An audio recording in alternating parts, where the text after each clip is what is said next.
Assalamualaikum warahmatullahi wabarakatuh.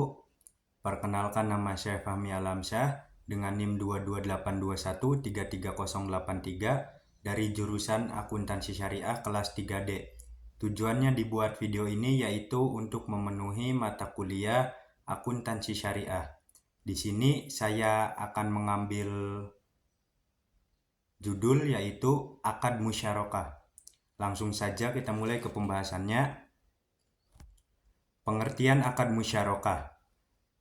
Akad musyarakah adalah kerjasama antara dua pihak atau lebih yang saling memberikan kontribusi berupa dana atau amal untuk membangun sebuah usaha dengan keuntungan dan risiko yang akan ditanggung bersama sesuai kesepakatan. Dasar hukum akad musyarakah merupakan akad yang diperbolehkan. Musyarakah juga memiliki kedudukan yang sangat kuat dalam Islam, sebab keberadaan yang diperkuat oleh Al-Quran, hadis, serta ijma ulama. Quran Surat Sa'ad ayat 24 yang artinya, sesungguhnya kebanyakan orang-orang yang berserikat itu sebagian mereka berbuat zolim kepada sebagian yang lain, kecuali orang-orang yang beriman dan mengerjakan amal saleh dan amal sedikit mereka itu. Dalam Quran Surat An-Nisa ayat 12 yang artinya, maka mereka bersekutu dalam yang sepertiga. Dalam hadis riwayat Abu Daud, Rasulullah bersabda yang artinya, aku adalah orang ketiga dari dua hambaku yang bekerja sama selama keduanya tidak berkhianat.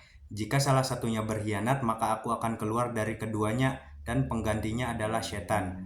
Berdasarkan sumber hukum di atas, maka secara ijma para ulama sepakat bahwa hukum musyarakah yaitu boleh. Rukun dan syarat akad musyarakah. Rukun musyarakah adalah sesuatu yang harus ada ketika musyarakah itu berlangsung. Ada perbedaan pendapat terkait dengan rukun musyarakah. Menurut ulama Hanafi, rukun musyarakah hanya ada dua, yaitu ijab atau ungkapan penawaran melakukan perserikatan dan qabul atau ungkapan penerimaan perserikatan.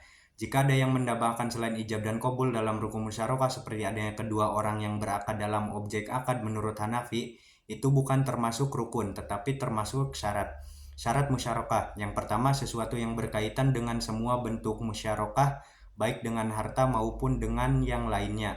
Dalam hal ini terdapat dua syarat, yaitu yang pertama, yang berkenaan dengan benda yang diakadkan adalah harus dapat diterima sebagai perwakilan. Yang kedua, yang berkenaan dengan keuntungan, yaitu pembagian keuntungan harus jelas dan dapat diketahui oleh dua belah pihak.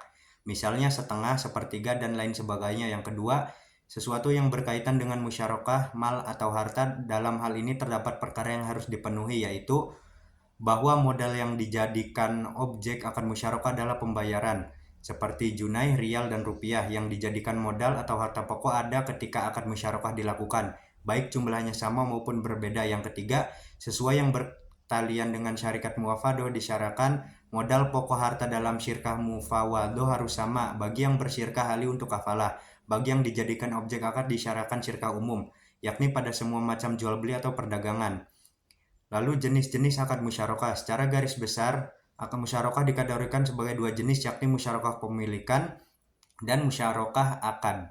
Berikut beberapa jenis akad musyarakah. Yang pertama syirkah amlak, yang kedua syirkah akad, yang ketiga syirkah inan, yang keempat syirkah wujuh, yang kelima syirkah muwafadoh. Yang lalu mengilustrasikan kasus akad musyarakah. Pertama, akan terasa memberatkan bagi nasabah dan menjadi ringan di taruhan berikutnya, karena porsi kepemilikan nasabah bertambah disebabkan angsuran secara bertahap. Musyarakah mutanakis muncul sebagai alternatif pembiayaan perumahan yang merupakan paket lengkap yang menguntungkan bagi nasabah dan juga bank syariah, khususnya Bank Muamalah Indonesia. Dengan implementasi yang sesuai dengan Fatwa DSN MUI nomor 73 tahun 2008, akad ini diharapkan dapat mempermudah masyarakat dalam hal kepemilikan rumah. Kesimpulan, akad musyarakah diturunkan menjadi musyarakah mutanakisoh dengan kategori syirkah inan, memiliki tujuan awal sebagai investasi dan bisnis dengan mengambil nisbah keuntungan dengan hasil sewa kemudian diimplementasikan sebagai usaha bersama atau konsumtif, di mana akad ini akan mengurangi porsi kepemilikan pihak bank dan menambah kepemilikan pihak nasabah sesuai porsinya. Cukup sekian presentasi dari saya, kurang dan lebihnya mohon maaf. Wabillahi taufiq wal hidayah. Wassalamualaikum warahmatullahi wabarakatuh.